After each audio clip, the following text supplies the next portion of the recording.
Colombianos, el día 21 del juicio contra el expresidente de la República, Álvaro Uribe Vélez, sigue su curso por los presuntos delitos de soborno a testigos en actuación penal, manipulación de testigos y fraude procesal. Se evidencia cada vez más la presunta relación del procesado con la conformación del bloque metro de los paramilitares en el departamento de Antioquia, un secreto a voces que el entonces congresista Iván Cepeda empezó a destapar desde la Comisión de Derechos Humanos del Congreso de la República, algo que irritaba al entonces senador Uribe Vélez. Fue precisamente en esos años cuando el abogado Diego Cadena, emisario del imputado, inicia todo el recorrido para buscar testigos falsos y afirmar que Cepeda ofrecía beneficios a cambio de declaraciones contra el expresidente. Es así como nace este proceso, y en este día del juicio el ex jefe paramilitar Pablo Hernán Sierra, quien asegura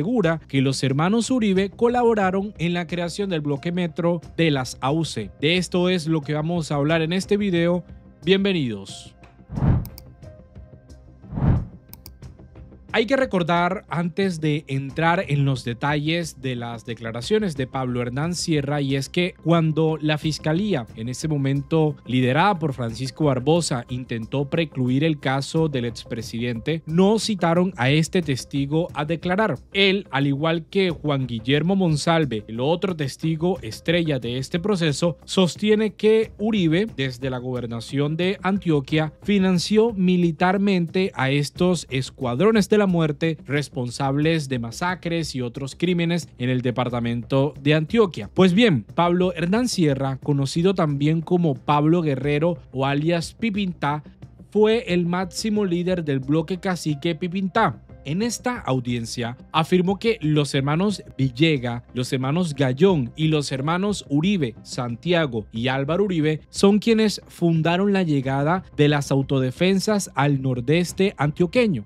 Una llamada que está interceptada por la Corte Suprema de Justicia reveló cómo Diego Cadena buscó un testigo para desacreditar a Pablo Hernán Sierra, pero también la intención de Uribe de enlodar al senador Iván Cepeda. En esta llamada, Pablo Hernán Sierra es identificado como alias Pablo Guerrero. ¿Aló? ¿Cómo está, presidente? Bien, hombre, aquí en el Congreso, en esta batalla. Le cuento en un minuto. Estoy en este momento con una testigo en la ciudad de Manizales. Le va a enviar un video dando una información muy puntual de Pablo Guerrero. Espérenlo en los próximos minutos. Bueno, sí. ¿Aló? Y mencionan a Cepeda, ¿no? No menciona a Cepeda, pero ataca los señalamientos que ha hecho Pablo Guerrero en contra suya. Muchas gracias. Bueno, yo creo que es muy importante para mandar ese a la Corte. Esa intención de Uribe, con esa pregunta básicamente, de querer enlodar al senador Iván Cepeda a como diera lugar. Pero la jugada básicamente no le salió porque Diego Cadena le dice que no menciona en ningún momento al senador Iván Cepeda. Entonces, con esta llamada interceptada es que también buscan desacreditar al testigo Pablo Hernán Sierra, o como ellos también le llaman, Pablo Guerrero, porque al igual que Juan Guillermo Monsalve vienen reiterando que Uribe estuvo en la participación del bloque metro de los paramilitares y que el senador Iván Cepeda nunca ofreció algún beneficio para que declarara en contra del expresidente de la República, Álvaro Uribe Vélez. Y miren, en esta audiencia, en el día 21 de esta audiencia, Pablo Hernán Sierra también ratifica algo. Uribe es el referente político de las AUC, cuando se refiere que desde la gobernación de Antioquia se dio alas a este monstruo criminal que actúa en impunidad. Estamos hablando del paramilitarismo. Además, vamos a ver el irrespeto del abogado Jaime Lombana a la jueza del caso, donde básicamente retoman este discurso del uribismo en decir que al expresidente no se le están brindando las garantías, pese a que jueces de la República han dicho que el proceso cuenta con todo lo establecido en la ley. Es la primera parte que vamos a ver para luego continuar con el interrogatorio y el contrainterrogatorio. Importantes pruebas en este proceso. ¿Usted conoce a Álvaro Uribe, señor Sierra? Sí, claro. ¿Cómo lo va a conocer? ¿Ah? ¿Pero lo conoce personalmente? 2 veces lo vi personalmente. En una, en el año 95, después de que yo fui candidato a la alcaldía de Santo Domingo, perdí por 13 votos. En un almuerzo en el restaurante Los Recuerdos, en la avenida Colombia, Medellín, pero eso no tiene presentación hablar más de eso. Y la En esa segunda vez que época lo usted vi, era candidato a la alcaldía, señor Sierra. sí, eso cuando eso no había paramilitarismo, ni él tenía que ver con todavía no habían surgido el bloque metro, ni yo estaba en la autodefensa tampoco. Su señoría, y en mi negocio. La defensa, no tengo más preguntas, muchas gracias. Y lo volví a ver en el 9 del domingo. Señoría, no tiene ningún sentido, ya quisiera solicitarle que cumplamos los rigores procesales de la doctor, audiencia. le está respondiendo su pregunta que si lo conocía personalmente. La pregunta es clarísima y contestó. Si quieren un discurso de una persona contra el defendido, que es totalmente violatorio de las normas procesales, pues sigamos, señor Sierra, y lo escuchamos. Pero me parece que hay que hable. Mínimamente doctor Lombana, no hay necesidad que sea grosero con la administración de justicia. Usted le hizo una pregunta y él estaba respondiendo. No yo no tengo por qué intervenir y tratar de callar al testigo cuando le está respondiendo su pregunta. No es así, pero pues evidentemente nos estamos dando. Yo hice una pregunta, él la contestó. Cuando digo que he terminado mi interrogatorio, el testigo echa un discurso que no tiene ningún fundamento. Como cuando le dije en la ocasión pasada, señoría, lo digo con profundo y sincero respeto, que la presentación del entonces fiscal no dijo presunto ni eventual, porque me tomé la molestia de revisar el audio varias veces y esa palabra no existe. Pero yo me callé precisamente por respeto a la Administración de Justicia, el que conservaré en todas mis audiencias, señora juez. Siempre el despacho siempre se ha referido a presuntas víctimas como procesado o acusado. A eso yo me refiero, no tengo por qué entrar a excusar a ninguna otra parte o interviniente especial. Hay una historia, yo siempre he pedido, yo cuando fui a declarar a la Corte Suprema de Justicia en este proceso, que este proceso lo entrega la Corte Suprema, como digo yo, mataron del tigre, le cogieron miedo al cuero, hicieron la de Poncio Pilato, se lavaron las manos, chao, y entregaron el proceso de una que dice que ya no tiene fuero. Para no tener fuero tendría que dejar de ser expresidente. Y entonces no entienden esa parte, pero bueno, ya lo que es, ya está en justicia ordinaria, no hay problema. Dice usted en una de las respuestas iniciales que la hacienda Las Guacharacas era de la familia Uribe. Concrétele a la audiencia a quiénes se refiere. Al expresidente Uribe y a Santiago Uribe. Ellos han figurado siempre como los dueños de eso, ya después ellos vendieron, pero eso fue como para lavarse las manos. Ya después de que hicieron todo, después de que ocurrió todo lo que ocurrió, ya que la vendieron, pero ya cuando ya había pasado todo. Le preguntaba yo, de acuerdo con su respuesta, de que usted expresa que la vendieron la hacienda Las Guacharacas después de que pasó todo. ¿Qué fue lo que pasó? A ver, yo voy a contar esta historia como es. El metro se funda más o menos en el año 96. ¿Por qué surge el bloque metro? ¿Y por qué quema la finca Guacharacas? La finca Guacharacas tiene 2 floreros, la quemada esa hacienda tiene 2 floreros de Llorente, como se dice. El uno fue porque el hermano del presidente Uribe, Santiago Uribe, tuvo unas palabras con Darío Grande, alias Gigante, que era un minero, que estaba explotando la ribera del río Nus, ahí pegadito al tubo de Ecopetrol. Entonces no lo dejaron más explotar eso, pues estaba haciendo daño ecológico, lógicamente. Pero entonces Darío Granda ya se mete a la guerrilla, al ELN, al frente de Bernardo López Arroyave, al mando de alias Juan Pablo. Entonces, ya Juan Pablo, ya ese es un florero de Llorente, ¿cierto? Y el otro florero de Llorente es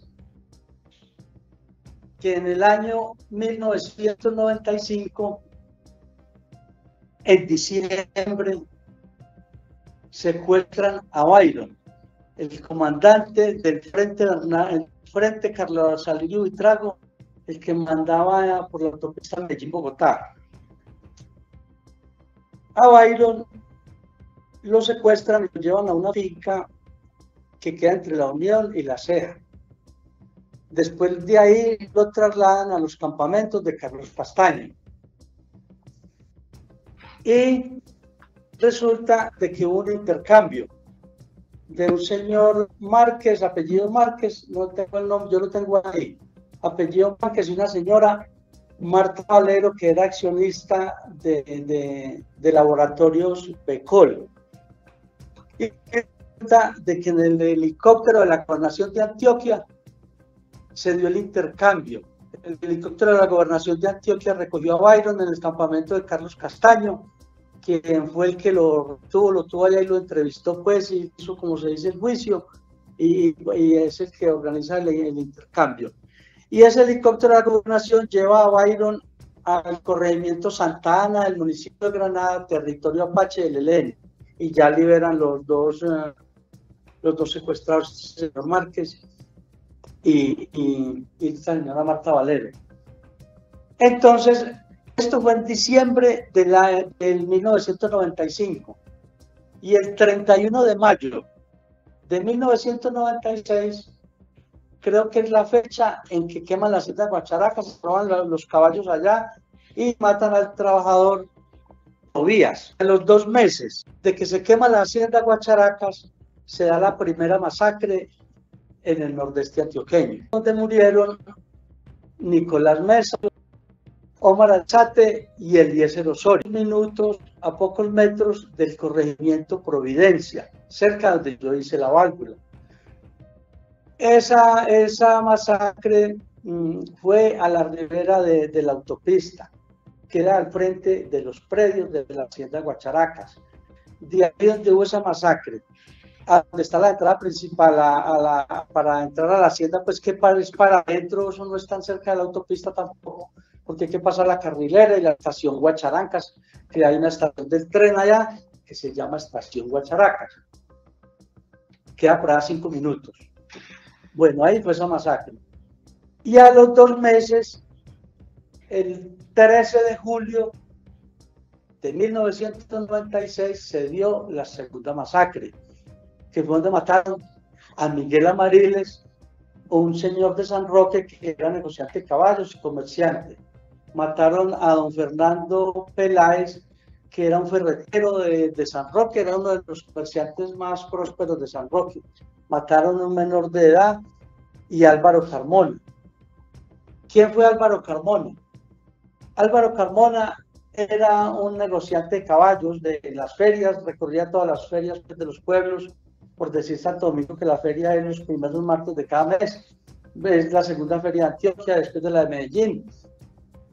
Y a él es el que le entrega el ELN, le entregan los caballos que robaron en Guacharacas, para que él le realizara la placa.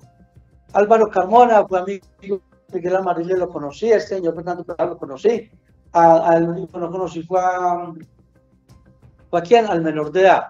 Pero Álvaro Carmona, pues montábamos a caballo, parrandeábamos, éramos muy amigos. Yo a veces iba a San Roque con los caballos míos, él iba a Santo Domingo y así, fuimos muy buenos amigos. Bueno, en este mismo año, en 1996, el 10 de octubre de 1996, las autodefensas matan al comandante del frente Bernardo López Arroyave, alias Juan Pablo, oriundo casualmente, paradójicamente, del mismo pueblo de Los Castaños, de Amalfi. Ahí lo tuvieron en la casa que mencioné ahorita, que dijo ahí donde lo tuvieron. Él le ofreció en ese momento 3 millones de pesos para que lo soltaran. No lo soltaron, lo mataron. Él lo encuentran ahí en ese día en un carro con otras personas.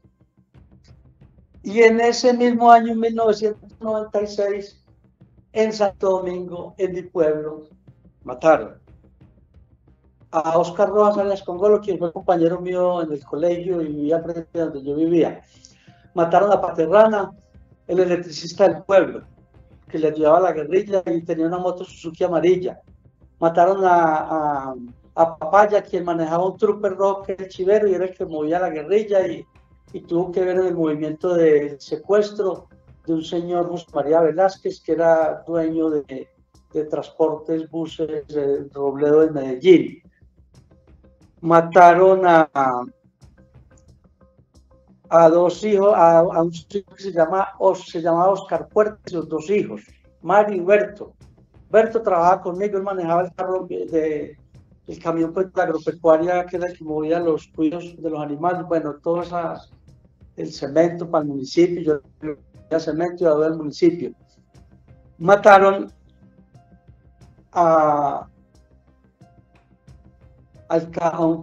carnicero Chucho Ramírez. Chucho Ramírez es un carnicero casado con una prima hermana de Jota, y Jota pues no le copió, como se dice, y lo mató porque Chucho tenía que ver en unas tomas guerrilleras que hubo en Santo Domingo, y allá en esa carnicería se guardaron pues mucha logística de la guerrilla para que eso sucediera. Y mataron a Oscar Valencia, un muchacho que trabajaba con nosotros, mataron en la finca, mataron el hijo de don Gonzalo Ríos, de Gonzalo Sánchez, y mataron a un hijo de este señor Manuel Ríos, entre muchos. Todo esto que yo estoy diciendo lo tengo escrito, que yo en la cárcel me dediqué a escribir. Dígale a la audiencia cómo se llevó a cabo esa entrevista que usted le dio a Iván Cepeda Castro el 19 de agosto de 2011. Se dio en la cárcel de Itagüí, en un espacio que nos dio pues allá la dirección de esa cárcel, que es un poco autorizado.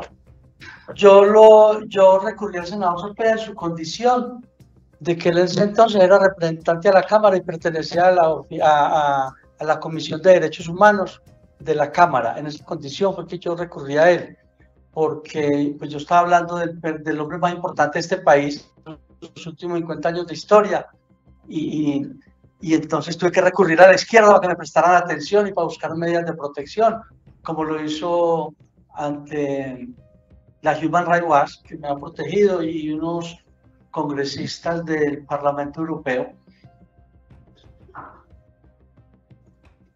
Bueno, ¿quiénes participaron en esa entrevista? ¿Ah? ¿Quiénes participaron en esa entrevista? No, él nomás y yo. Él habían otras personas, pero no tiene nada que ver en lo que es en la entrevista. ¿Recuerda a las otras personas que estuvieron presentes quiénes eran? No, porque andaban con el senador Cepeda, menos que eran la gente de seguridad, sus abogados, no sé. ¿Con qué propósito rindió usted esa entrevista al senador Iván Cepeda? Pues yo la rendí con el propósito de que el presidente Uribe invitó a un proceso de paz a las autodefensas. Y realmente lo hicimos. Entregamos 32.000 hombres, se desmovilizaron 32.000 hombres, se entregaron 18.000 fusiles, territorios liberados de guerrilla, y se entregaron más de 100.000 millones de pesos en bienes, y el presidente Uribe se inventó la ley de justicia y paz para que contáramos la verdad. Pero a él se le olvidó que estaba sumergido dentro de esa verdad, y cuando fuimos a contar la verdad ya somos unos HP, así de sencillo la cosa. Gracias. Hablando de justicia y paz, ¿usted ingresó a la Justicia Especial de Justicia y Paz? No, a mí en Justicia y Paz no me aceptaron, pues que me iban a aceptar hablando yo del expresidente Uribe. Señor Sierra, usted le expresó a la fiscal que ha sido privado de la libertad y que ha cumplido cerca de 18 años privado de la libertad. ¿Eso es correcto?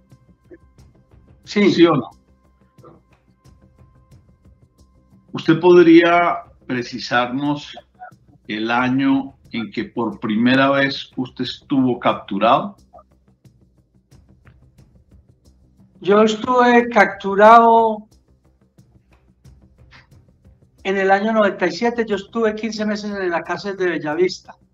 Salí de allá y regreso a la autodefensa, ahí donde me meto de lleno a la autodefensa prácticamente. Perdón, señor Sierra, ¿en qué año me dijo? Del 97. Año Año 97. 97, gracias. Esa es la primera vez que usted está capturado, ¿cierto? Sí, señor. Señor Sierra, ¿esa primera captura obedeció a un hurto de una volqueta? ¿O a qué hecho Sí, señor. obedeció? A eso obedeció para las autodefensas, sí. Eso es real. ¿Usted podría decirle a la audiencia el tiempo que estuvo recluido como consecuencia de ese primer hecho? Pero usted no me dice pues que le responda sí o no, entonces ¿cómo es? Señor Sierra, yo sé que usted tiene Le estoy diciendo que estuve 15 meses, yo estuve 15 meses allá. Le estoy diciendo que por ese hurto de la volqueta. Ya, ¿qué más quiere que le diga? ¿15 meses? Sí, señor. ¿Y el lugar de reclusión de esos 15 meses fue la cárcel Bellavista? ¿Eso es correcto o no? Patio 2 de la cárcel de Bellavista, Antioquia, en Medellín. Pertenece al municipio de Bello esa cárcel. ¿Me podría contestar en qué, si lo recuerda con alguna precisión, en qué fecha usted recobra la libertad? Yo no recuerdo. Son 15 meses. Haga la cuenta, un año trae 12 meses. Y 3 meses más. Son 15, sí. Eso me enseñaron en la escuela, yo no sé más. Como usted dijo que ha perdido primero bachillerato 5 veces, no sé qué, pues por eso le pregunto. Pues por eso es que estoy aquí. Si hubiera estudiado, si hubiera un profesional, no hubiera estado aquí, no estuviera aquí sentado. Y no estudia porque no quiere. Señor Sierra, le pido por favor que sigamos con la diligencia, porque si no, no vamos a terminar nunca. Muy bien, muy bien.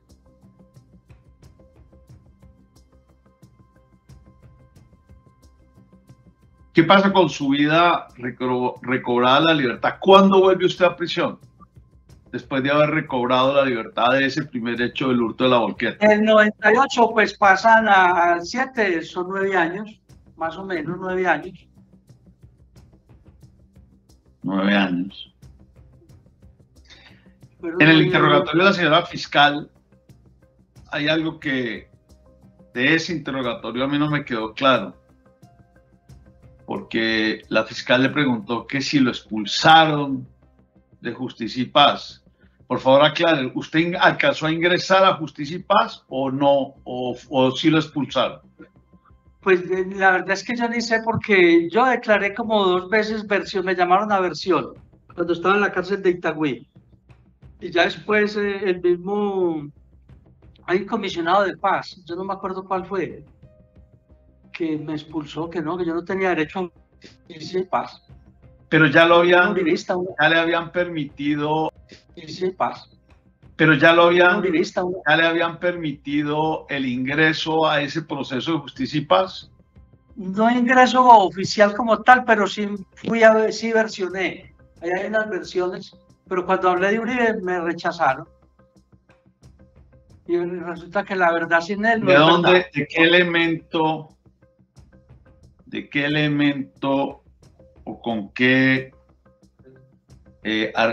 con elemento de conocimiento usted puede soportar esa argumentación en el sentido de que el rechazo fue por haber hablado de Álvaro Uribe?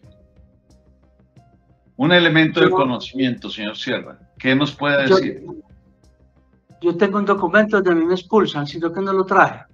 Pero yo tengo el documento, eso no pedirlo en la... Pero el documento, yo no le estoy preguntando el documento de expulsión, le estoy diciendo qué elemento de conocimiento usted le puede dar a la Administración de Justicia que soporte esa afirmación. Pues que soporte, que en la realidad me expulsaron. Pero ¿tiene algún elemento distinto a su dicho, a su decir, que ya sabemos que usted odia a Uribe y quiere todo lo que tengamos en torno deUribe, pues lo desprecia? Doctor Lombana, la pregunta es, ¿usted tiene algún elemento probatorio que le permita soportar esa afirmación? Doctor Lombana, por favor, atiende el llamado. Le voy a solicitar, por favor, con el mayor respeto con el testigo, y no empezar a hacer argumentaciones de otras circunstancias que no estamos tramitando acá en este proceso. como con las manifestaciones que usted le ha hecho. Eso sí es cierto, cuando el señor dijo que un año tiene 12 meses, entonces evitemos y guardemos el respeto. Para todo el mundo merecemos respeto, doctor Lombana. Señoría, la pregunta es muy clara. Por favor, le solicito que sigamos en esa misma tónica de respetarnos. Es que yo lo que le quiero preguntar es muy simple y no requiere mayor elaboración, señor Sierra. Le estoy preguntando si otros miembros de su bloque se desmovilizaron y usted me dice que no y después me dice que sí. Entonces, concréteme, ¿sí o no? Sí hubo unas desmovilizaciones, después de mi captura, sí hubo unas desmovilizaciones que el gobierno los torció y se entregaron unos 50 muchachos con el armamento en Salamina Caldas y el gobierno los enredó y los llevaron para un albergue en Medellín. Y a los 8 ¿Quién era cuando usted dice que el gobierno los torció, quién era el presidente de la República? Uribe, es que estamos hablando de 2006. Señor Sierra, por favor, usted podría contestarme.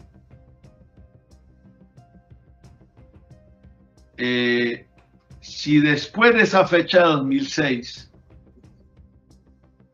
y también le aclaro que esto no es personal. Exacto.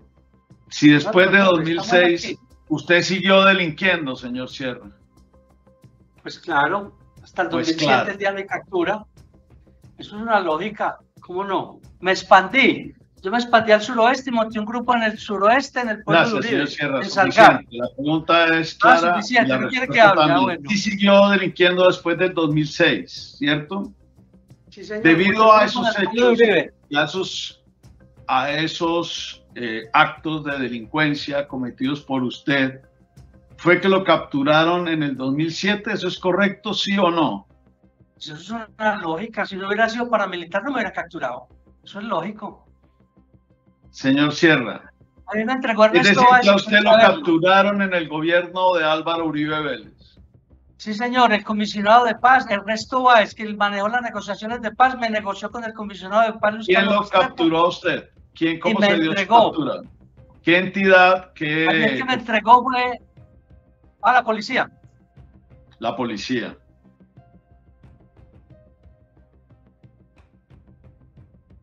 Señor Sierra, ¿le argumentaron a ustedes, las autoridades, que el motivo de su captura y de no ingreso a Justicia y Paz era precisamente que usted había seguido delinquiendo después de la fecha en que se dio el, digamos, pacto de desmovilización? No, señor, no fue por eso. Le explico. Déjame explicarle.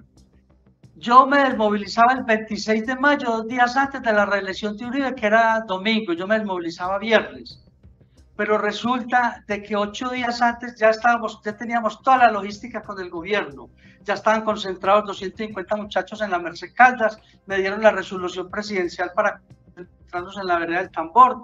Pero resulta que el 18 de mayo del año... Señor Sierra, yo le pido me excuse. No, señor Sierra, le pido me excuse, pero es que a esta audiencia, a mí en lo personal, que es quien estoy interrogando, en este momento no me interesan esos aspectos. En otra audiencia serán muy importantes, pero para nosotros la audiencia tiene otro objetivo. Por eso le sigo preguntando en lo que sí es importante. No me pregunte eso.